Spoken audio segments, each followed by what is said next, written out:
Episode की starting होती है एक बिल्कुल आम इंसान तकेरू से, जो रोज की तरह अपनी नौकरी से वापस घर लौट रहा है। थका हुआ सा वह घर आकर टीवी के सामने बैठ जाता है। थोड़ा दिमाग बदलने के लिए उसे लगता है कि शायद टीवी देखने से मूड ठीक हो जाए। लेकिन जैसे ही वह टीवी ऑन करता है, स्क्रीन पर एक अजीब सा शख्स दिखता है और उसी वक्त उसके चश्मे तेजी से चमकने लगते हैं। पलक झपकते ही टकेरू एक अनजान दुनिया में पहुंच जाता है। वहां उसका सामना एक रहस्यमय आदमी से होता है जो उसे चाय ऑफर करता है। टकेरू अभी समझ ही नहीं पाता कि क्या हो रहा है। वो आदमी खुद को इस यूनिवर्स का सोलर सिस्टम मैनेजर बताता है। बात करते करते वह अपनी उंगली पर एक छोटा सा प्लेनेट बना देता है जिसका नाम मैटियस प्लेनेट होता है। फिर वह बताता है कि मैटियस एक वीरान दुनिया है जहाँ कोई सभ्यता टिक नहीं सकती। फिर वह उस छोटे से प्लेनेट पर पानी की एक बूंद गिराते हुए कहता है कि इस प्लेनेट पर तुम्हारे जाने के बाद ऐसा असर होगा जिसे देखकर टकेरू के होश उड़ जाते हैं कि आखिर इतनी बड़ी जिम्मेदारी। जिसे सुनकर मैनेजर बताता है कि दरअसल टकेरू मर चुका है और अब उसकी आत्मा इस न्यू प्लैनेट्स पर भेजी जाएगी। जिसे सुनकर टकेरू घबरा जाता है, पर उसके पास अब कोई चॉइस नहीं बचती। फिर मैनेजर उसे शांत करते हुए कहता है कि उसे वहां खास पावर्स दी जाएंगी और सबसे पहले वह देता है इन्फिनिट मैना। फिर हंसते हुए पूछता है कि तुम्हें और कुछ चाहिए क्या। फिर टेकरू एक क्यूट सा हिरम मांगता है और बस इतना कह देता है कि मुझे एक और एबिलिटी चाहिए। जिसे सुनकर मैनेजर मुस्कुराता है और उसे एक और एबिलिटी दे देता है जिसका नाम एक्सपेंडेड सर्च स्किल होता है, जिससे कि वह रेयर आइटम्स ढूंढ और बेच सकता है। फिर इसके बाद वह उसे एक बॉटमलेस बैग देता है जिसमें वह अनलिमिटेड सामान रख सकता है और मियन लैंग्वेज समझने और बोलने की पावर भी देता है। फिर इतने में टकेरू की बॉडी धीरे धीरे गायब होने लगती है, जिसे देखकर मैनेजर थोड़ा टेंशन में आ जाता है और बोलता है कि कहीं मैंने इसे ज्यादा तो नहीं दे दिया। और वहीं दूसरी तरफ टकेरू के मन में बस यही चल रहा होता है कि कहीं यह सब स्कैम ना निकल जाए। फिर अगले ही पल उसकी आंखों के आगे अंधेरा छा जाता है और वह न्यू वर्ल्ड में एंटर कर जाता है। फिर कुछ देर बाद वह एक घने जंगल में एक पेड़ के सहारे आंखें खोलता है और आसमान की तरफ देखता है तो एक विशाल रिंग वाला प्लेनेट तैरता नजर आता है और धीरे धीरे उठकर वह लोगों की तलाश में आगे बढ़ता है। फिर काफी देर तक चलने के बाद उसे एक गांव दिखाई देता है, लेकिन यहाँ पर एक प्रॉब्लम ये थे कि उसके पास पैसे नहीं थे। फिर तभी उसे याद आता है उसके पास सर्च एबिलिटी है। फिर वह जादुई छड़ी निकालकर सर्च करने की कोशिश करता है, पर इससे कुछ असर नहीं होता है और वह वहां खड़ा मूर्ख जैसा दिखता है। फिर वह जमीन पर स्पेलेल लिखने की कोशिश करता है और तभी सर्च स्पेलेल एक्टिवेट हो जाता है और उसके आसपास की कई चीजें चमकती दिखती हैं और वह एक घास को स्कैन करता है और वह घास बी ग्रेड नाइट ग्रास की होती है, जिसे सुनकर वह खुशी से उछल पड़ता है। लेकिन बाकी सब चीजें ई रैंक की निकलती हैं। फिर वह एक सुंदर सा पत्थर उठाता है और उसे स्कैन करता है, जिसका रिजल्ट आता है कि यह पू रैंक मॉन्स्टर पू। जिसे सुनकर टकेरू काफी ज्यादा शॉक्ड हो जाता है और बोलता है कि यह खूबसूरत चीज असल में तो खराब चीज निकली। फिर भी वह सब कुछ अपने बैग में भर लेता है और गांव की ओर बढ़ता है उन्हें बेचने के लिए। फिर अगले सीन में गांव के गेट पर एक ऊँघता हुआ पहरेदार खड़ा होता है। फिर वह टकेरू को देखता है और पूछता है कि क्या तुम भी एक नाइट हो, और इतनी लंबाई तो किसी योद्धा की होती है। जिसे सुनकर टकेरू शर्माते हुए बोलता है कि मैं बस एक गैदर हूँ। फिर वह गार्ड अपना नाम कैप्टन मार्लो बताता है और उसे गांव के अंदर ले जाता है। फिर वह उसे समझाता है कि वहाँ एक जनरल स्टोर है जहाँ वह अपने हर्ब्स को बेच सकता है। फिर अगले सीन में स्टोर में पहुंचते ही दुकानदार पूछता है क्या चाहिए। जिसे सुनकर टकेरू पूछता है कि क्या आप मॉन्स्टर की यह चीज खरीदते हो। जिसे सुनकर दुकानदार की आंखें चमक उठती हैं और वह बोलता है कि अरे ये तो कमाल की क्वालिटी है। फिर दुकानदार टकेरू को बताता है कि यह मॉन्स्टर पूरे एक गोल्ड कॉइन में बिकेगा। जिसे सुनकर टकेरू हैरान होकर पूछता है कि क्या इसका यूज किसी एन में रुकने के लिए सकते हैं। जिसे सुनकर दुकानदार हंसते हुए बताता है कि एक रात की कीमत मतलब कि किराया 500 रेव्स है। जिसे देखकर टकेरू काफी ज्यादा शॉक्ड हो जाता है और बोलता है कि आखिर इतनी गंदी चीज इतनी कीमती कैसे हो सकती है। फिर वह खुश होकर डील मान लेता है और दुकानदार खुशी में उस चमकते हुए पुल पर रगड़ कर देखता है और पूछता है कि कुछ और सामान है। फिर टकेरू उसे सारी हर्ब्स भी दे देता है, जिसे देखकर दुकानदार उसकी स्किल से इंप्रेस हो जाता है। फिर टकेरू तुरंत एक्टिंग करता है और बोलता है कि मैं एक ट्रैवलिंग मर्चेंट हूँ, और वह मन ही मन सोचता है और बोलता है कि मैं तो बोन टैलेंटेड गैदर हूँ। फिर दुकानदार उसे एक सीरियस काम देता है और वह उसे बताता है कि अगर वह ईस्ट के पहाड़ों से रेयर मिसिल ओरे ला सके तो बहुत मदद होगी। फिर टकेरू तुरंत बोलता है कि मुझे एक लोकल मैप भी चाहिए। जिसे सुनकर दुकानदार सिर हिलाता है और उसके सारे सामान के बदले 3,60,000 रेट्स गिनकर दे देता है। जिसे देखकर टकेरू की आंखें फटी की फटी रह जाती हैं और बोलता है कि इतना सारा पैसा। लेकिन दुकानदार साथ में एक वार्निंग भी देता है कि पहाड़ों में मॉन्स्टर्स होते हैं तो तैयार रहना। फिर पैसे लेकर टकेरू एक इनमें कमरा लेता है। थोड़ी देर बाद एक लड़की गर्म पानी से भरा टब लाती है। फिर वह कहती है कि इससे तुम शरीर साफ कर सकते हो। जिसे सुनकर टकेरू पूछता है कि पूरी नहाने वाली बात कहाँ मिलेगी। फिर लड़की बताती है कि सिर्फ नोबिलिटी ही फुल बाथ अफोर्ड कर सकती है, और या तो फिर तुम किसी वाटर मैजिशियन से बुलवा लो जिसे सुनकर ताकेरू अपने मैजिक यूज को करने के एक्साइटमेंट में उसे अच्छे पैसे देकर विदा करता है। फिर अब वह खुद मैजिक आजमाने लगता है और बोलता है क्लीन क्लीन। फिर तभी अचानक वाटेड का तेज प्रेशर निकलता है और उसे सिर से पांव तक वॉश कर देता है। और वहीं दूसरी तरफ रूम के बाहर खड़ी लड़की अंदर से आती अजीब खुशियों भरी आवाजें सुनकर काफी ज्यादा शॉक्ड हो जाती है। फिर टकेरू खुशी से झूमता है और बोलता है कि अरे वाह, मेरी बॉडी तो साफों वाली हो गई। लेकिन फिर चिढ़ता है और आगे बोलता है कि यार एक सोकिंग बात नहीं मिला। फिर अगले दिन टकेरू हर्ब्स इकट्ठा करने के लिए निकल जाता है। तभी उसे जमीन पर एक स्पेड सिंबल दिखता है। फिर वह पास जाकर देखता है और वह देखता है कि वहां पर एक सड़ा हुआ कंकाल पड़ा है, वह भी पुराने फाइटर गियर के साथ, जिसे देखकर वह डर के मारे पीछे गिर जाता है। फिर हिम्मत करके वह स्केलेटन से एक एमुलेट उठाता है जिसके अंदर एक लिफाफा होता है और वह लेटर उसकी बहन का था और उसमें लिखा था कि उसका भाई पैसे कमाने निकला था ताकि वह अपने बीमार पिता का इलाज करा सके, लेकिन उसे घर लौट आना चाहिए था। जिसे पढ़कर ताके का दिल भारी हो जाता है और वह उस साहसी आदमी के लिए एक छोटी सी ग्रेव बनाता है और मन ही मन शांति की प्रार्थना करता है। फिर इसके बाद वह अपने चारों तरफ मैजिक बैरियर बनाता है और एक बर्तन रखकर पानी और सब्जियां डालता है और थोड़ा मीट भी। फिर इसके बाद स्टू पकने लगता है। फिर एक बाइट लेने के बाद वह बोलता है कि यह तो कमाल का है और ये आइस स्काई वर्ल्ड कितने स्वादों से भरा है। फिर खाना खत्म करने के बाद टेकेरू व्हाइट फॉरेस्ट की तरफ बढ़ता है और वो एक ऐसा जंगल है जहाँ एंशिएंट ड्रैग्स और खतरनाक मॉन्स्टर्स रहते हैं। फिर वो अपनी स्पेल से हल्की रोशनी करता है और उसे अपने आसपास सिर्फ हर्ब्स दिखाई देती है, जिसे देखकर वो निराश हो जाता है क्योंकि उसे और कहीं नहीं दिख रहे। फिर अचानक वह सोचता है कि उसकी बैड बॉडी ऑर्डर शायद मॉन्स्टर्स को भगा रही है, जिसे सोचकर वह खुश हो जाता है और जंगल में उछलने और कूदने लगता है। फिर कुछ देर बाद उसे दूर एक रोशनी दिखती है और शायद यह बाहर का रास्ता है, जिसे देखकर वह दौड़ता है लेकिन सीधा एक गहरी खाई में गिर जाता है। घबराकर वह हर पॉसिबल स्पेल बोलने लगता है और पूरी डिक्शनरी चिल्ला देता है। फिर लास्ट में एक फ्लाइंग स्पेल एक्टिवेट होती है और चमकती लपटें उसे धीरे से जमीन पर उतार देती हैं और वह बैठकर सांस ले ही रहा होता है कि उसकी निगाह चारों तरफ एक जैसे सिंबल्स पर पड़ती है और यही होता है ओरे का साम्राज्य। फिर ताकेरू अपना हैमर निकालकर और निकालना शुरू करता है। जब वह एक पत्थर तोड़ता है तो उसे पता चलता है कि वह एक सिल्वर ओड है, पर इतना ढूंढने के बाद भी उसे मिसरल नहीं मिलता है। वो फिर से सर्च स्पेल यूज करता है और इस बार उसे गहराई में छुपा हुआ ओआर महसूस होता है, लेकिन तभी जमीन जोर से हिलने लगती है, जिसे देखकर ताकेरू सोचता है कि पहले ओआर निकाल लेता हूँ, फिर भाग जाऊंगा। फिर वह जल्दी से पत्थर पर फायर बॉल स्पेल मारता है, जिससे पत्थर चकनाचूर हो जाता है और उसके अंदर से बस मिसरल के छोटे छोटे टुकड़े निकलते हैं, जिसे देखकर ताकेरू डिसपॉइंट हो जाता है और बोलता है कि यह बस इतना सा ही निकला और जमीन लगातार हिलती रहती है। पर वह इग्नोर करके आगे और ढूंढने निकल पड़ता है। फिर एक गुफा के आखिर में उसे एक बेहद साफ चमकदार अंडर वाटर लेक दिखती है, जिसे देखकर वह तुरंत स्कैन करता है और उसे पता चलता है कि यह SS rank magic elemental water है, जिसे देखकर टकेरू की आंखें चमकती हैं और वह बोलता है कि यह तो खजाना है। लेकिन फिर पता चलता है यह झील असल में एक एंशिएंट ड्रैगन का नेस्ट है। तभी एक गहरी डरावनी आवाज गूंजती है कि कौन है जो मेरे एरिया में घुस आया है, पर टाकेरू उस आवाज को इग्नोर कर देता है और सोचता है कि आखिर इस पानी कैसे भरूं। फिर वह पानी चखने जैसा करता है और अचानक झील फट पड़ती है और झील में से एक विशाल ड्रैगन निकलता है और वह गरज कर ताकेरू से कहता है कि तुमने मुझे अनदेखा करने की जुर्रत कैसे की, पर ताकेरू चुपचाप उसे देखता रहता है। फिर ड्रैगन नोटिस करता है कि ताकेरू उसकी मौजूदगी से डरा नहीं। फिर ताकेरू हल्का झुककर माफी मांगता है और बोलता है कि मुझे माफ कर दो और मैंने तुम्हारी जगह को डिस्टर्ब कर दिया। फिर ड्रैगन उसे गौर से देखता है और उसे फील होता है कि इस इंसान में कुछ तो अलग है। फिर वह पूछता है कि तुम कौन हो, जिसे सुनकर ताकेरू जवाब देता है और उसे बताता है कि वह एक इंसान है। जिसे सुनकर ड्रैगन की आंखें फैल जाती हैं और वह बोलता है कि तो फिर तुम्हारी बॉडी में इतनी ज्यादा माना कैसे आया। फिर वह आगे बताता है कि टकेरू की माना की पावर ने ही उसे सदियों की नींद से उठा दिया। तभी टकेरू को फील होता है कि यह कोई ऑर्डिनरी डीमंस नहीं,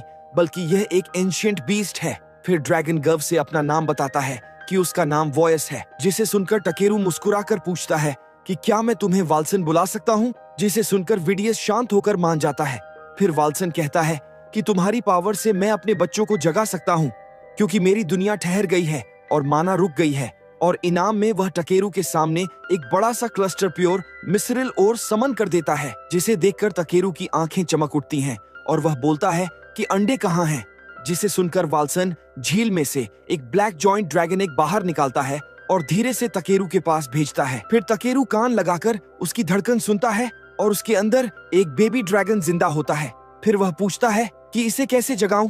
फिर वाल्सन समझाता है कि अपनी माना इसके अंदर भेजो जैसे लाइट स्पेल बनाते हो। फिर उसकी बात मानकर टेकेरू एक को हीट करने लगता है और अचानक एक तेज ओरा रिलीज करता है और पूरी पावर से टेकेरू के माना को चूसना स्टार्ट कर देता है, जिसे देखकर वॉल्सन की दहाड़ जैसी हंसी गूंजती है और वह बोलता है कि सीधे साधे इंसान, जिसे सुनकर टेकेरू समझ जाता है कि मुझे इस ओल्ड ड्रैगन ने बेवकूफ बनाया है। फिर उसकी बॉडी कमजोर पड़ती है और उसकी आंखों में अंधेरा छा जाता है।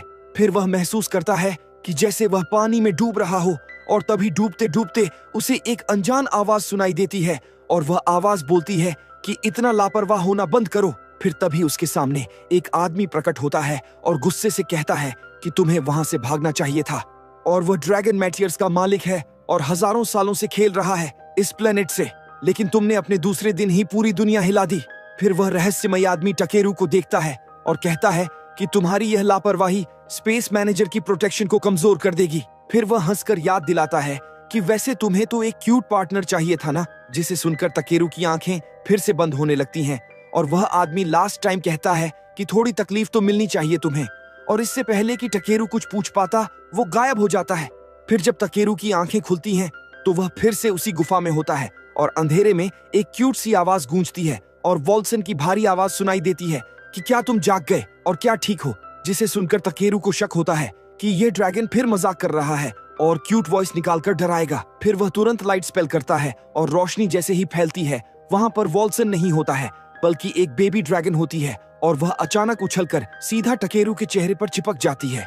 फिर टकेरू उसे धीरे से हटाता है कि तभी वॉल्सन की आवाज गूंजती है और वह कहता है कि इस बेबी ड्रैगन को एक नाम दो, जिसे सुनकर टकेरू काफी ज्यादा शॉक्ड हो जाता है और बोलता है कि क्या तुम अपने बच्चे का नाम मुझे रखने दोगे, जिसे सुनकर वॉल्सन उसे समझाता है कि उसका रियल ड्रैगन नेम ऑलरेडी है तो तुम उसे उसका कॉमन नाम दो। फिर टकेरू सोच में डूब जाता है और फिर वह बोलता है कि इसका कलर ब्लैक है तो इसे भी बुलाएंगे, जिसे सुनकर वह बेबी ड्रैगन खुश होकर टकेरू का चेहरा चाटने लगती है। तभी उस वॉल्सन की आवाज फिर आती है कि ब्लैक नोबिवडियस, और तुमने अच्छा नाम चुना है और बी उसे सूट करता है। फिर वॉल्सन घोषणा करता है कि अब से बी तुम्हारे साथ दुनिया घूमेगी। फिर टकेरू बी को गोद में लेकर सोचता है कि यह अभी न्यूबॉर्न है और वॉल्सन को अपने बच्चे के साथ होना चाहिए। फिर वह कहता है कि तुम एक अजनबी पर इतना भरोसा कैसे कर सकते हो, जिसे सुनकर वॉल्सन जवाब देता है कि क्योंकि तुम मुझसे भी ज्यादा पावरफुल हो। फिर वॉल्सन एक रहस्यमयी बीम टकेरू के बैग पर डालता है और शायद कोई आशीर्वाद देता है। फिर वह धीरे धीरे पानी में डूबने लगता है और बी अब भी टकेरू के चेहरे पर लार बहा रही होती है। फिर वॉल्सन की आवाज आखिरी बार गूंजती है कि ख्याल रखना, और वह गहराइयों में गायब हो जाता है, जिसे देखकर टकेरू शॉक्ड होकर खड़ा था और मन में बोलता है कि क्या सच में मैंने एक एंशिएंट ड्रैगन का बच्चा अडॉप्ट कर लिया। फिर वह बी को देखता है और पूछता है कि क्या तुम तैयार हो और चलो एक गैदरिंग जर्नी स्टार्ट करते हैं, जिसे सुनकर बी खुशी में चिल्लाती है, जिस पर टकेरू हंसकर बोलता है कि पहले तुम्हारी यह बदबू धोते हैं वरना मेरे नाक खराब हो जाएंगे। और इस तरह शुरू होती है एक इंसान और एक बेबी ड्रैगन की सबसे अनोखी दोस्ती। फिर अगले सीन में कुछ देर बाद टकेरू बी के साथ गुफा से बाहर आता है और जंगल में बी को खुश होकर उड़ता हुआ देखकर उसके चेहरे पर हल्की सी मुस्कान आ जाती है और रात में सफर करना ठीक नहीं होगा। यह सोचकर टकेरू ने वहीं रुककर रात बिताने का फैसला किया और उसे भूख लग रही थी तो उसने खाना बनाने की तैयारी शुरू की। फिर उसने अपना मैजिक एलिमेंटल वाटर निकाला और पानी देखते ही उसे याद आया कि वॉल्सन ने उसके बैग को मैजिक लेक से कनेक्ट कर दिया है ताकि बी को कभी खाना पानी की कमी ना हो। फिर बी ने खुशी खुशी पानी पिया और फिर मासूमियत से और मांग लिया, जिसे सुनकर टकेरू ने एक और कप दिया, लेकिन बी ने वह कप उल्टा टकेरू को ही पकड़ा दिया, जैसे वह कह रही हो कि तुम भी पी लो। फिर टकेरू ने भी वह पानी पिया जो ठंडा और ताजगी भरा था। फिर उसने कुछ मैजिक स्टोन्स निकाले और चारों तरफ एक बैरियर बना दिया ताकि रात में कोई खतरा ना आए। और इतने कीमती स्टोन्स को इतनी आसानी से यूज करते हुए उसे याद आया कि इस दुनिया में यह कितने रेयर होते हैं, लेकिन वह मन ही मन हंस पड़ता है और बोलता है कि जब मैं इन्हें अपने माना से बना सकता हूँ तो बचाने की क्या जरूरत। और उसने एक और मैजिक स्टोन निकाला और उसे गर्म करके खाना बनाने लगा, जिसे देखकर बी की आंखें फटी की फटी रह गईं कि इतने एक्सपेंसिव स्टोन से चूल्हा बना दिया। फिर टकेरू ने वही पुराना डिश स्टेक और स्ट्यू तैयार किया, लेकिन उसका टेस्ट इतना लाजवाब होता है कि हर बार नया लगता है। फिर उसी टाइम उसने देखा कि बी के मुंह से लार टपका रही है, पर उसे चिंता हुई कि पता नहीं यह खाना इसे सूट करेगा या नहीं। फिर उसने थोड़ा सा बी को छकाया, लेकिन गर्मी से उसका मुंह जल गया, जिसे देखकर टकेरू तुरंत फूंक मारकर खाना ठंडा करने लगा। मानो जैसे किसी बच्चे को खिला रहा हो। फिर बी ने आराम से स्टू खाया और पेट भरकर लेट गई और उसे यूं बेफिक्र देखकर तकेरू ने सोचा कि यह अपने फादर से अलग होकर दुखी क्यों नहीं है। पर उसी पल बी ने उसे गले लगा लिया और सब समझ आ गया कि अब इसका घर मैं हूँ। और टकेरू ने मुस्कुराकर बी के स्टैट्स देखे और इतनी छोटी उम्र में भी उसके पास बी रैंक, जिस पर टाकेरू कहता है कि यह तो काफी पावरफुल है पर अभी बच्ची है और इसे सही तरीके से पालना पड़ेगा। फिर उसने बी से कहा कि तुम स्ट्रांग हो पर कोई बेवकूफी मत करना वरना वाल्सन मुझे डांटेगा। लेकिन बी तो उसकी बात खत्म होने से पहले ही सो गई थी और उसे सोते देखकर तकेरू हंस पड़ता है और बोलता है कि क्या स्पेस मैनेजर ने मुझे यह रेप्टाइल साथ में जानबूझकर दिया है। फिर अगली सुबह तकेरू फिर पहाड़ चढ़कर जंगल पहुंचता है और दिन में जंगल इतना शांत देखकर वो हैरान रह जाता है और सोचता है कि मुझे आई स्काई वर्ल्ड के रूल्स को लेकर इतना स्ट्रेस नहीं होना चाहिए। फिर भी खेलने लगती है और टकेरू अपनी सर्च स्किल का यूज करके हर्ब्स ढूंढने स्टार्ट कर देता है ताकि बेच सके। और जैसे ही उसने कुछ नई जड़ी बूटियां उठाई, बी डर कर वापस भागती हुई आई, जिसे देखकर तकेरू ने तुरंत मॉन्स्टर्स को स्कैन किया और कई क्रिएचर्स आसपास थे। फिर उसे याद आया कि पहले मॉन्स्टर्स उसकी गंध से डर जाते थे पर शायद गुफा में नहाने से वह स्मेल चली गई और इस बार उसने तय किया कि चलो मॉन्स्टर लूट भी इकट्ठा कर लेते हैं। फिर तभी उसके पीछे से एक रॉक फैल्कन की जोरदार आवाज आई, पर यह डरावना नहीं था बल्कि थोड़ा क्यूट था। फिर उसने उस बर्ड के मीट को देखकर सोचा कि क्या आज KFC बनाए, जिसे सुनकर वो बर्ड उस पर झपटा और टाकेरू ने तुरंत शील्ड बनाया और आइस नीडल्स तैयार किए और एक ही स्ट्राइक में उसने उस बर्ड को सीधा चिकन बना दिया। फिर टाकेरू अपनी नजरें आसपास घुमाता है और देखता है कि उसके चारों ओर कुछ सरपेंट वुल्फ घिरे हुए हैं। तभी एक वुल्फ उस पर झपटता है, लेकिन टाकेरू फटाफट अपनी स्पीड एनहांसमेंट एबिलिटी एक्टिवेट करता है और हवा में कूदकर उसके अटैक से बच जाता है। फिर वह एक और स्किल यूज करके अपनी बॉडी को सख्त कर लेता है और एक जोरदार किक से उस वुल्फ की खोपड़ी पर वार करता है। फिर उसके बाद टकेरू 2 और वुल्फ्स को भी खत्म कर देता है। लेकिन तभी एक चालाक वुल्फ पीछे से आकर उस पर झपटने की कोशिश करता है, मगर टकेरू उसे भी आसानी से धकेल देता है और बाकी के वुल्फ्स को निपटा देता है। फिर सारे मॉन्स्टर मीट और मटेरियल्स इकट्ठा करने के बाद टकेरू नोटिस करता है कि आसपास और भी मॉन्स्टर्स हैं और वह सोचता है कि अगर ऐसे ही लड़ता रहा तो पूरा दिन निकल जाएगा। तभी भी उसे पकड़ लेती है और अपने पंखों से उड़ने की कोशिश करती है, जिसे देखकर टकेरू को यकीन नहीं होता कि बी इतनी ज्यादा स्ट्रांग है कि उसे उठा सके। लेकिन उसकी हैरानी की बात यह होती है कि बी वाकई उसे उठा लेती है, जिसे देखकर टकेरू जल्दी से अपना वजन कम करने का एक स्पेल डाल देता है और दोनों आसमान में ऊपर उड़ने लगते हैं।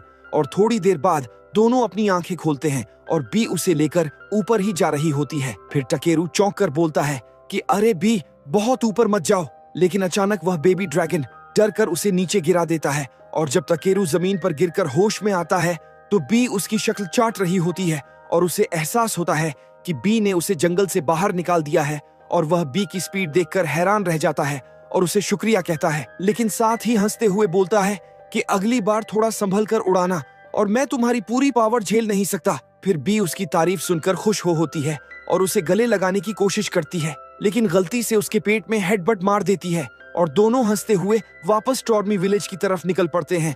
और रास्ते में बी को टकेरू के हाथ में एक अजीब सी लकड़ी दिखती है। फिर टकेरू बताता है कि यह एक द्रासिल ब्रांच है। फिर वो कहता है कि यह मेरे पास पहले दिन से है जब मैं इस दुनिया में आया था और ये एक SS रैंक लेजेंडरी आइटम है, लेकिन अभी इसकी पावर सोई हुई है। फिर भी धीरे से उस पर थोड़ा सा मैजिक स्मोक फूंकती है और टकेरू हैरान रह जाता है जब वह ब्रांच चमकने लगती है, मानो वह जादुई चीज फिर से जाग गई हो। और वह सोचता है कि अगर वह इस नए स्टाफ का यूज करें तो वह किसी मैजिशियन जैसा लगेगा, न कि सिर्फ एक गैदर जैसा। तभी जंगल से एक जोरदार ग्राउल सुनाई देता है, जिसे सुनकर टकेरू बी को बोलता है कि सावधान रहना और कुछ गड़बड़ है। लेकिन बी फटाफट उस आवाज की दिशा में उड़ जाती है, जिसे देखकर टकेरू उसे पकड़ने के लिए पीछे दौड़ता है और सोचता है कि कहीं वह छोटी ड्रैगन मुसीबत में ना पड़ जाए। फिर वह देखता है कि बी एक पेड़ के पास मंडरा रही है और नीचे एक यंग एल्फ गर्ल बेहोश पड़ी है, जिसे देखकर टकेरू सोचता है कि शायद उस पर किसी मॉन्स्टर ने अटैक किया होगा। लेकिन तभी लड़की का पेट जोर से गुर्राता है और उसे समझ आ जाता है कि वह भूखी है। फिर वो एल्फ लड़की कमजोर आवाज में पानी मांगती है तो टकेरू अपने बैग से फ्रेश वाटर निकाल कर देता है, जिसे वह एक ही सांस में पी जाती है। फिर वह शुक्रिया बोलती है, लेकिन कहती है कि उसे अभी भी भूख लगी है। फिर टकेरू को याद आता है कि उसके पास लंच बचा है, तो वह उसे एक सैंडविच दे देता है और लड़की उसे ऐसे खाती है जैसे उसने हफ्तों से खाना ना मिला हो, जिसे देखकर टकेरू हैरान रह जाता है कि एक एल्फ ऐसे बेढंगे तरीके से कैसे खा सकती है। फिर वह हंसकर बोलता है कि भूखे को तो सूखी रोटी भी स्वर्ग जैसी लगती है। जिसे सुनकर वह लड़की कहती है कि अब तो मुझे थोड़ा होश आया है और समझ नहीं आ रहा इतना जल्दी खाना कैसे खत्म हो गया। फिर टकेरू समझाता है कि गांव जंगल से ज्यादा दूर नहीं है और तुम थोड़ा संभल कर आती। फिर लड़की कहती है कि वह जल्दी में निकली थी। फिर टकेरू उसे डांटते हुए कहता है कि इतनी केयरलेस कैसे हो सकती हो। फिर लड़की शर्म से नीचे देखती है और कुछ बोलने की कोशिश करती है, लेकिन तभी टकेरू को उसके शरीर से अजीब सी बदबू आती है और वह नाक सिकोड़ कर बोलता है कि तुम्हारे अंदर से तो फूलों की खुशबू आनी चाहिए थी, पर यह कैसी बदबू है। जिसे सुनकर लड़की गुस्से में आकर कहती है कि तुम कितने बदतमीज हो और धन्यवाद बोलकर जंगल की तरफ तेजी से भाग जाती है। जिसे सुनकर टकेरू वहीं खड़ा रह जाता है, सोचता है कि क्या आज का दिन और अजीब हो सकता है। और जैसे ही वह एल्फ गर्ल चली जाती है, टकेरू रास्ते में कुछ और मटेरियल्स इकट्ठा करने लगता है और जंगल के बाहर आते ही बी को कुछ अजीब लगता है और टकेरू की नजर भी सड़क पर चल रही एक कैरेज पर पड़ती है। और जब वह कैरेज पास आती है तो टकेरू नोटिस करता है कि उसे खींचने वाला घोड़ा कोई आम घोड़ा नहीं बल्कि एक ई रैंक यूनिकॉर्न हॉर्स है जो बहुत रेयर माना जाता है। फिर कैरेज चलाने वाला आदमी पोरन उससे पूछता है कि अरे भाई, तुम अकेले जंगल में क्या कर रहे थे। फिर टकेरू बताता है कि वह टोरमी विलेज जा रहा है। फिर पोन हैरान होकर कहता है कि क्या इतनी दूर पैदल जा रहे हो। फिर उसकी वाइफ और बच्चे भी क्यूरियस से टकेरू को देखने लगते हैं और पोरन की नजर टकेरू के हाथ में पकड़े स्टाफ पर जाती है और वह पूछता है कि क्या तुम एक मैजिशियन हो। जिसे सुनकर टकेरू हंसते हुए समझाता है कि मैं मैजिशियन नहीं हूँ, बस एक गैदर हूँ। फिर पोरन उसकी बात सुनकर अफेक्टेड होता है और बताता है कि वह भी टोर में ही जा रहा है और वह टकेरू को अपने साथ बैठने का ऑफर देता है, लेकिन टकेरू मना कर देता है और बोलता है कि मैं थोड़ा बड़ा हूँ और कैरेज में फिट नहीं हो पाऊंगा। फिर पोरन के बच्चे टकेरू के लंबे चौड़े शरीर को देखकर हंसने लगते हैं, लेकिन पोरन का बेटा काइन जिद करता है कि टकेरू को साथ चलना चाहिए। तो वह आखिरकार कैरेज के पीछे बैठ जाता है और कैरेज में बैठते हुए टकेरू सोचता है कि पता नहीं क्यों इस दुनिया के सारे बच्चे मुझसे इतने जल्दी घुल मिल जाते हैं। फिर पोरन मजाक करते हुए कहता है कि तुम्हारे साइज की वजह से आधी कैरेज हिल रही है। जिसे सुनकर टकेरू मुस्कुराकर माफी मांगता है कि सॉरी, ज्यादा जगह ले ली। फिर पोरन कहता है कि कोई बात नहीं और टोरमी के लोग एक दूसरे की हेल्प करते हैं। जिसे सुनकर टकेरू को अच्छा लगता है कि इतने छोटे बच्चे भी इतनी डेंजरस यात्रा पर अपने माता पिता के साथ जा रहे हैं। फिर पोरन की बेटी यूनान उसे एक छोटा सा गिफ्ट देती है, जिसे देखकर टकेरू मुस्कुराकर पूछता है कि तुम लोग मुझ पर इतना भरोसा कैसे कर लेते हो। फिर पोन का बेटा काइन हंसते हुए बोलता है कि अगर तुम बुरे इंसान होते तो हमारा मैजिक अलर्ट आइटम चमक उठता। फिर टकेरू उस छोटे से बेल को देखता है जिसमें एक मैजिक स्टोन लगा होता है और सोचता है कि वह भी ऐसा आइटम बना सकता है। फिर उसे याद आता है कि उसने अपना नाम तो बताया ही नहीं। फिर वह बताता है कि मेरा नाम टकेरू है। जिसे सुनकर पोरन की वाइफ इलाइजा भी मुस्कुराकर अपना इंट्रोडक्शन देती है। तभी अचानक टकेरू के बैग में रखा बी हिलने डुलने लगता है, जिसे देखकर बच्चे पूछते हैं कि यह अजीब सी आवाज क्या है। जिसे सुनकर टकेरू कहता है कि अरे कुछ नहीं, बस सामान हिल गया होगा। फिर इलाजा हंसते हुए कहती है कि कोई बात नहीं, कई एडवेंचरर्स के पास मॉन्स्टर पेट्स होते हैं।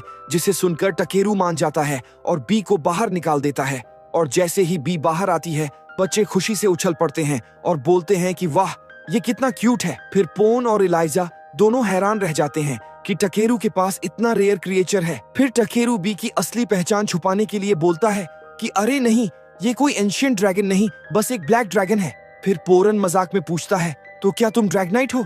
फिर टकेरू हंसते हुए कहता है कि नहीं, बस एक दिन मुझे ड्रैगन एग मिला और मैंने उसे हैच कर लिया। फिर बी खेलने के मूड में टकेरू को ऐसे दबा रही होती है जैसे कोई बच्चा मिट्टी के खिलौनों से खेलता हो। जिसे देखकर पोरून हैरानी से कहता है कि तुमने अकेले ड्रैगन एग हैच कर लिया और यह तो नामुमकिन लगता है। फिर टकेरू इलाजा से पूछता है कि क्या ड्रैग्स बहुत रेयर होते हैं। फिर एलाइजा बताती है कि ड्रैगनाइट तो कभी कभी दिख जाते हैं, लेकिन असली ड्रैग्स बहुत मुश्किल से मिलते हैं। फिर टकेरू मन ही मन सोचता है कि शायद इस दुनिया में भी वीडियो गेम्स जैसे ड्रैगना नाइट्स होंगे और रात होने पर वो लोग कैंप लगाकर रुकते हैं। और टकेरू अपने पास रखे मैजिक स्टोन से एक बैरियर स्पेल बना देता है ताकि कोई मॉन्स्टर पास ना आए। जिसे देखकर पोरून राहत की सांस लेते हुए कहता है अब तो चैन की नींद आएगी। फिर टकेरू मुस्कुराकर कहता है कि बी भी आसपास नजर रखेगी जिससे कोई खतरा नहीं रहेगा। फिर बी आसमान में उड़ने लगती है और फैमिली को भी उसके साथ ज्यादा सेफ फील होता है। फिर जब इलाइजा रात का खाना बनाने की तैयारी करती है तो टकेरू पूछता है कि अगर आप चाहें तो आज का खाना मैं बना लूं। फिर जब टकेरू अपने बैग से कुकिंग सेट निकालता है तो बच्चे हैरान होकर बोलते हैं कि तुम तो सच में मैजिशियन लगते हो। पर टकेरू हंसते हुए समझाता है कि यह कोई जादू नहीं, बस एक बॉटमलेस स्टोरेज बैग है और इसमें जितना भी सामान रखो खत्म ही नहीं होता। फिर वह आराम से खाना बनाना शुरू करता है और कुछ देर में जब खुशबू फैलती है तो पूरा परिवार उत्साह से उसकी तरफ देखने लगता है, जिस पर तकेरू मुस्कुराकर कहता है कि चलो सब खाना शुरू करो। और बच्चे सबसे पहले प्लेट उठाते हैं और बस एक बाइट लेते ही बोल पड़ते हैं कि यह कितना स्वादिष्ट है। फिर थोड़ी देर बाद पोरन और इलाजा भी खाना छकते हैं और इलाजा मुस्कुराकर टकेरू से बोलती है कि तुम तो कमाल के चीफ हो। लेकिन पोरन चुप बैठा होता है और उसके कंधे हल्के हल्के कांप रहे होते हैं, जिसे देखकर इलाइजा पूछती है कि क्या हुआ और सब ठीक तो है ना। फिर वह अचानक सर उठाता है और आंखों में आंसू और नाक बहती हुई होती है और वह बोलता है कि आखिरकार मैंने इतने दिनों बाद असली खाना खाया और अब तक तो बस सूखा बेस्वाद मीट खाकर तंग आ गया था। और उसके इस मजेदार ड्रामा पर तकेरू हंसने लगता है। फिर पोरू नाक पोंछते हुए कहता है, मानो या ना मानो, पर तुमने जरूर कोई मैजिक यूज किया है ताकि खाना इतना टेस्टी बने। फिर बच्चे भी अपने फादर की हरकतों पर जोर जोर से हंसने लगते हैं। फिर डिनर खत्म होने के बाद पोरून अपना गिटार निकालता है और इलाजा उसके साथ गुनगुनाने लगती है और धीरे धीरे माहौल में संगीत और हंसी भर जाती है और तकेरू बच्चों के साथ खेलने लगता है जैसे बहुत समय बाद किसी परिवार के बीच सुकून मिल रहा हो। और खेलते खेलते उसके मन में अर्थ पर बिताए अकेलेपन के दिन याद आ जाते हैं और वह सोचता है कि शायद दूसरों के साथ टाइम स्पेंड करना ही असली खुशी है। फिर वह मन में मुस्कुराता है कि इस आइस स्काई वर्ल्ड ने सच में मुझे एक नई जिंदगी दी है। फिर रात गहराती है और जब सब थक जाते हैं तो टकेरू बी को सुला देता है और बेबी ड्रैगन सो जाती है और टकेरू अपने बिस्तर पर लेटकर आसमान की तरफ देखता है जहां काफी सारे तारे टिमटिमा रहे होते हैं, जिन्हें देखकर वह सोचता है कि अगर हर रात इतनी खूबसूरत होगी तो शायद मुझे कभी अकेलापन महसूस नहीं होगा। फिर सुबह होते ही आसमान हल्का नीला होने लगता है और पोरन पहले से ही उठ चुका होता है और वह बारिश के पानी से गाड़ी और सामान साफ कर रहा होता है, जबकि बच्चे अब भी अपने सपनों की दुनिया में खोए रहते हैं और उनके बीच में भी आराम से सोई हुई होती है। और टेकेरू भी जल्दी उठ चुका होता है और वह जमीन पर बैठकर अपने सीजर्स को चमकाने में लगा होता है जैसे कोई अपने पसंदीदा टूल्स को तैयार कर रहा हो। फिर थोड़ी देर बाद इलाइजा भी कैरेज से बाहर आती है और सुबह की ताजी हवा में गहरी सांस लेते हुए वह मुस्कुराकर तकेरू से कहती है कि जो अपने टूल्स का ध्यान रखता है वही एक अच्छा एडवेंचरर बनता है। और तकेरू उसकी बात सुनकर मुस्कुराता है और उसे एहसास होता है कि हाल ही में वह सच में अपनी जिंदगी का मजा ले रहा है और वह सोचता है कि शायद मुझे यह गैदर क्लास यूं ही मिली थी, लेकिन शायद मैं इसके लिए ही बना हूँ। फिर थोड़ी देर में सब तैयार हो जाते हैं आगे की जर्नी के लिए और इस बार टकेरू पूछता है कि क्या मैं थोड़ी देर के लिए कैरेज चलाऊं, जिस पर पोरन खुशी से हंसता है और बोलता है कि क्यों नहीं, और मुझे भी दिखाओ कि तुम कैसे चलाते हो। फिर टकेरू आगे की सीट पर पोरन के साथ बैठ जाता है और कैरेज बिना किसी दिक्कत के आगे बढ़ती जाती है और वह यूनिकॉर्न हॉर्स बहुत समझदार निकला और टकेरू के हर इशारे पर तुरंत एक्शन देता है। फिर कुछ देर बाद बी भी जाग जाती है और उड़ते हुए टकेरू के पास आकर सुकून से बैठ जाती है और करीब 2 घंटे की आसान जर्नी के बाद उन्हें आखिरकार टोरमी विलेज का पहला नजारा दिखता है और गांव के गेट पर पहुंचते ही टकेरू कैरेज से उतर जाता है। फिर पोरन और उसका परिवार उससे मुस्कुराकर कहते हैं कि तुम्हारे साथ वक्त बहुत अच्छा बीता। फिर टकेरू भी सिर झुकाकर शुक्रिया कहता है और वह आगे बढ़ जाते हैं और गेट पर खड़ा गार्ड पोरन को देखकर कहता है कि पोरन साहब आ गए और अब तो स्प्रिंग आने वाला है, जिसे सुनकर टकेरू हैरान होकर पूछता है कि ऐसा क्यों। तो गार्ड समझाता है कि पोरन एक वीवर है और वह हमेशा गर्म इलाकों की तरफ सफर करता है और जब भी वह हमारे गांव आता है तो हमें पता चल जाता है कि अब समर और स्प्रिंग आने वाले हैं। फिर गार्ड बताता है कि इन एरिया में हाल में शिकार कम हो गया है और शायद इसलिए पोरन असली खाना देखकर इतना खुश हुआ था। फिर टकेरू मुस्कुराकर आसमान की तरफ देखता है और सोचता है कि भगवान का शुक्र है कि मेरे पास इतनी अच्छी गैदरिंग स्किल्स हैं कि मुझे ना तो खाने की टेंशन होती है न पैसों की। फिर थोड़ी देर बाद वह अपने क्वेस्ट शॉपकीपर से मिलने जाता है और उसे सारे कलेक्टेड आइटम्स दिखाता है। फिर शॉपकीपर ध्यान से हर चीज एक एक करके देखता है, लेकिन अचानक उसकी नजर एक पत्थर पर रुक जाती है और वह उसे हाथ में लेकर कहता है कि तुम्हें यह कहाँ मिला, और यह कोई नॉर्मल मिस्रल ओर नहीं है बल्कि यह तो मैजिकल मिस्रल ओर है। जिसे सुनकर टकेरू पूछता है कि यह क्या होता है। फिर शॉपकीपर बताता है कि यह कोई आम चीज नहीं और ये लेजेंड्स में मिलती है और इसमें बहुत ज्यादा कंसंट्रेटेड माना होता है, और अगर ऐसे 2 या 3 पत्थर भी मिल जाए तो पूरे किंगडम के सारे मैजिक स्टोन्स की जगह ले सकते हैं। जिसे सुनकर टकेरू काफी ज्यादा शॉक्ड हो जाता है, लेकिन अपनी स्पेशल स्किल को छिपाने के लिए कैजुअली बोल देता है कि यह तो मुझे बस ऐसे ही जंगल में मिल गया था। फिर शॉपकीपर मुस्कुराकर कहता है कि क्या यूं ही मिल गया है, और फिर भी तुम्हारे अंदर जबरदस्त स्किल और किस्मत दोनों हैं। फिर वह एडवाइस देता है कि तुम्हारी असली जगह यहाँ नहीं है और तुम्हें अगले बड़े शहर बेल्काइम जाना चाहिए और वहाँ ऐसे लोग मिलेंगे जो इस तरह के रेयर आइटम्स खरीद सकते हैं और तुम्हें इस दुनिया के बारे में ज्यादा सीखने का मौका भी मिलेगा। फिर वह आगे कहता है कि और अगर सच में आगे बढ़ना है तो किसी गिल्ड में जरूर शामिल हो जाओ और वहाँ तुम्हें एडवांस नॉलेज और ट्रेनिंग मिलेगी। फिर उस रात तकेरू अपने रूम में आराम से बैठा होता है और गिल्ड्स और एडवेंचरर्स के बारे में पढ़ने लगता है और धीरे धीरे उसे एहसास होता है कि एडवेंचरर बनना उसके लिए फायदेमंद हो सकता है। लेकिन फिर वह मुस्कुराता है और सोचता है कि इतनी जल्दी क्या है और अभी तो जिंदगी मजेदार लगने लगी है। फिर अब टकेरू तय करता है कि उसका अगला कदम होगा किसी गिल्ड में शामिल होना। लेकिन फिलहाल वो कुछ दिन और टॉर्मी विलेज में रुकने का सोचता है और ऐसे ही कुछ दिन बीत जाते हैं। इस दौरान वो उस बीस्ट का मीट जो उसने कुछ दिन पहले मारा था पूरे गांव के लिए पकवाने की पेशकश करता है। क्योंकि गांव में शिकार की काफी कमी थी तो सब लोग खुशी से उस मीट फीस्ट का मजा लेते हैं। यहाँ तक कि गांव के शरारती लोग भी उस दिन मुस्कुराते हुए नजर आते हैं, मतलब कि मिशन पूरी तरह सक्सेसफुल। फिर इसके बाद टकेरू कुछ और दिन गांव में घूमते हुए चीजें इकट्ठा करता रहता है, जैसे जड़ी बूटियां, ओवरीज और हर्ब्स। लेकिन जल्द ही उसे एहसास होता है कि अब आगे बढ़ने का वक्त आ गया है और गांव की एक प्यारी सी ओल्ड लेडी उसे रोकती है और मुस्कुराते हुए कुछ सीजनिंग्स और स्पाइसेस थमा देती है और वह कहती है कि बेटा, पूरा गांव तुझसे इतना घुल मिल गया है कि सब चाहते हैं कि तू थोड़ा और रुक जाए। फिर टकेरू हंसते हुए जवाब देता है कि मैं जरूर वापस आऊंगा, लेकिन अभी मुझे अपनी जर्नी आगे बढ़ानी है। फिर वह उसे घर का बना हुआ खाना भी पैक करके देती है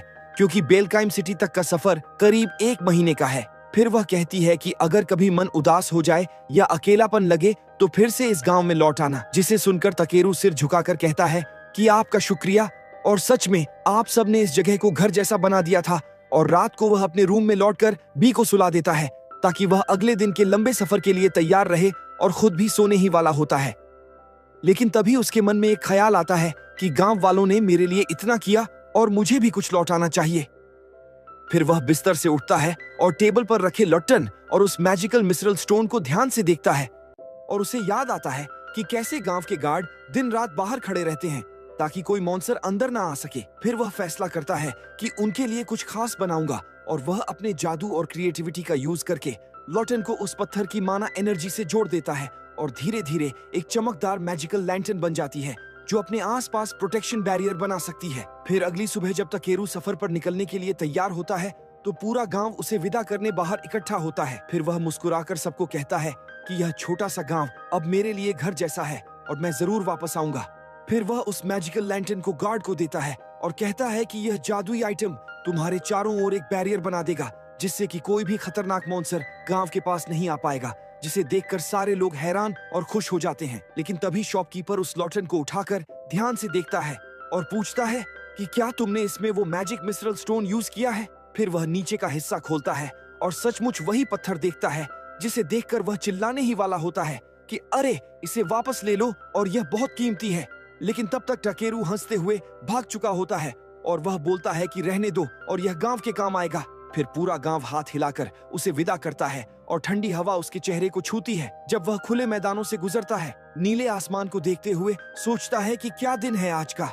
लेकिन तभी सामने से एक बड़ा सा क्रैब मॉन्स्टर निकल आता है जिसे देखकर टकेरू की आंखें चौड़ी हो जाती हैं कि अरे, ये क्या चीज है। वह पहले तो डर जाता है, फिर तुरंत अपने अप्रेजल स्किल से उसका लेवल चेक करता है। फिर वह देखता है कि यह सी रैंक मॉन्स्टर है और इतना मुश्किल नहीं होगा। फिर ध्यान जाता है कि और ये तो खाने लायक भी है। फिर वह मुस्कुराकर बी से कहता है कि चलो बी, आज के मेन्यू में कैब मीट रहेगा और सुना है कि यह बहुत टेस्टी होता है।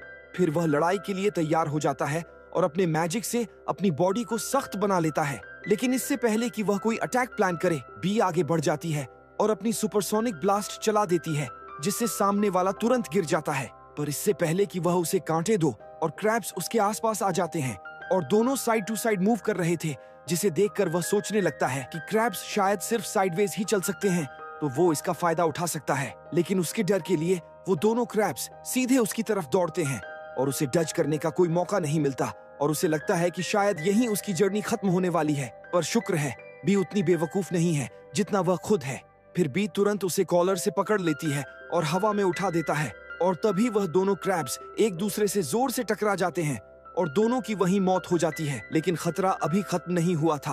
पहला क्रैब फिर से उठता है और उसकी तरफ भागने लगता है और इस बार टकेरू तैयार था और वह अपना स्टाफ निकालता है और जोरदार वार करता है जैसे कोई होम रन मार रहा हो, और मॉन्सर वहीं मर जाता है। और शाम होते होते दोनों एक बढ़िया डिनर के लिए तैयार हो जाते हैं। फिर टकेरू अपने इंचेंटमेंट्स यूज करके अपने हाथ को मजबूत करता है और क्रैब की टांगे काटता है और उन्हें पानी और मसालों के साथ पॉट में डालकर एक गाढ़ा स्टू बनाता है। जब मीट पक जाता है तो वह लोग शेल तोड़ते हैं और इस नए वर्ल्ड में क्रैब का पहला बाइट लेते हैं। फिर टेस्ट से खुश होकर टकेरू खुद पर बहुत गर्व महसूस करता है और वह बी से कहता है कि उसे कितना अच्छा लग रहा है और अब वह वेट नहीं कर सकता दुनिया घूमने का ताकि और भी नए टेस्ट कर सके। लेकिन लगता है कि गांव वालों ने झूठ बोला था, क्योंकि उसे शहर बेलकाइम तक पहुंचने में 1 महीना तो बिल्कुल नहीं लगा और बेलकाइम एक बहुत बड़ा और सेफ शहर है जिसके एक साइड में पानी है। फिर वह बाकी लोगों के साथ लाइन में खड़ा हो जाता है शहर में एंट्री के लिए और उसे लगता है कि वह शायद ज्यादा नोटिसेबल है, तो वह अपने मैजिक से अपने मैजिक बैग को नॉर्मल दिखने वाला बैग बना देता है और बी को थोड़ी देर के लिए छुप जाने को कहता है। फिर थोड़ी देर बाद इमिग्रेशन डिपार्टमेंट उसे बुलाता है और वहां से उसका सामान और आईडी चेक करता है कि कहीं वह कोई गड़बड़ करने तो नहीं आया। और वह लोग काफी चिल लग रहे थे और बस बेसिक मैजिक स्कैन करके देखते हैं कि कोई क्रिमिनल रिकॉर्ड तो नहीं है। और एक लेडी उसका बैग भी चेक करती है पर कुछ अनयूजुअल नहीं मिलता है, जिसे देखकर टकेरू को जानना होता है कि दूसरे लोग उसके स्टैट्स को कैसे देखते हैं।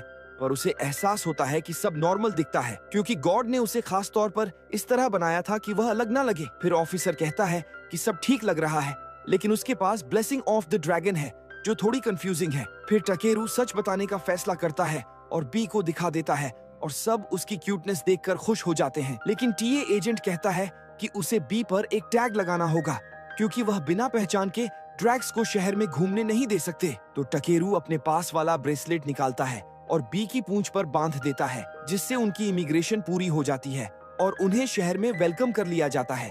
और शहर में दाखिल होते ही वह वहाँ की रौनक देखकर हैरान रह जाता है और वह देखता है कि हर जाति के लोग अपने अपने काम में लगे हुए हैं, और कोई खाना खरीद रहा है तो कोई आर्मर ले रहा है और कोई ट्रेनिंग हॉल्स जा रहा है। वह पूरे शहर को देखकर काफी ज्यादा शॉक्ड हो जाता है और फिर उसकी नजर गिल्ड हॉल पर पड़ती है और वह सीधा एडवेंचरर्स गिल्ड की तरफ बढ़ता है और अंदर जाकर देखता है कि वहाँ हर तरह के वॉरियर्स और मेट्स भरे हुए हैं और वह भी एकदम शानदार माहौल के साथ। तभी अचानक टकेरू के पास आरियाना आती है, जो एक बनी गर्ल सेनपाई है, और वह गिल्ड में उसका वेलकम करती है और पूछती है कि क्या वह खुद को यहाँ रजिस्टर करना चाहेगा, जिस पर टकेरू सिर हिलाता है और उसके साथ डेस्क के पास जाता है, जहाँ आरियाना उसकी सारी जानकारी लिखती है और पूछती है कि क्या उसके पास कोई पहले का कॉम्बैट एक्सपीरियंस है, जिसे सुनकर टकेरू कहता है कि ज्यादा नहीं, लेकिन उसने एक अजीब से बर्ड और कुछ स्नेक वुल्फ्स और बहुत बड़े क्रैब से लड़ाई की थी। जिसे सुनकर आरियाना थोड़ा कंफ्यूज्ड होकर पूछती है कि क्या उसके पास इसका कोई प्रूफ है।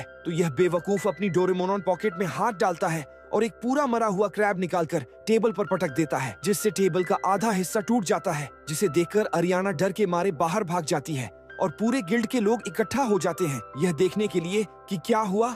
और वहाँ मौजूद एक फरी अपनी स्पेशल स्किल यूज करके टकेरू को चेक करता है और आरियाना से कहता है कि वह शांत रहे, क्योंकि टकेरू किसी भी तरह का खतरा नहीं लगता। जिसे सुनकर टकेरू थोड़ा हैरान होता है तो फरी समझाता है कि उसके पास एक खास एबिलिटी है जिससे वह किसी भी इंसान के इंटेंशंस देख सकता है, और अगर कोई रेड कलर में दिखे तो मतलब वो ट्रबल चाहता है, लेकिन टकेरू ब्लू दिखा मतलब कि वह सेफ है। और टकेरू को यह सुनकर राहत मिलती है, लेकिन फरी पूछता है कि आखिर वो यह मरा हुआ क्रैब लेकर क्यों घूम रहा है। फिर टकेरू जवाब देता है कि ऑब्वियसली खाने के लिए, और कोई बेवकूफ ही होगा जो इतना अच्छा क्रैब मीट वेस्ट करेगा। और उसकी यह बातें सुनकर पूरे गिल्ड के लोग काफी ज्यादा शॉक हो जाते हैं, क्योंकि इस दुनिया में लोग क्रैब खाते नहीं हैं, लेकिन फिर भी यहाँ के लोग इंडिया जैसे ज्यादा खुले विचारों वाले हैं और किसी की चॉइस में ज्यादा दखल नहीं देते, तो वह टकेरू को जैसा है वैसा रहने देते हैं। फिर इसके बाद फरी आरियाना से कहता है कि वह उसका रजिस्ट्रेशन पूरा कर दे। फिर आरियाना पूछती है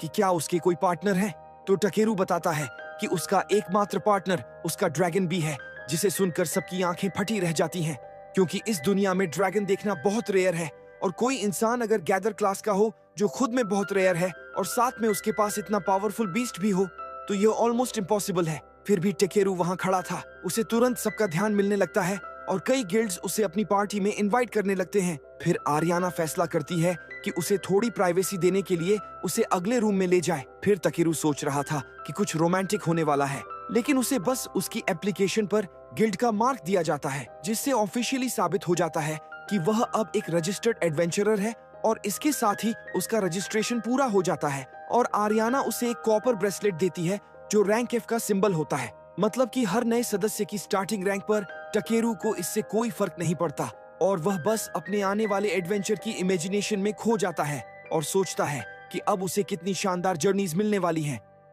सो गाइस, ये वीडियो यहीं तक। अगर आपको उसका नेक्स्ट पार्ट चाहिए तो कमेंट में लिख दीजिएगा नेक्स्ट पार्ट, और वीडियो पसंद आया तो वीडियो को लाइक करिएगा और चैनल को सब्सक्राइब कर लीजिएगा।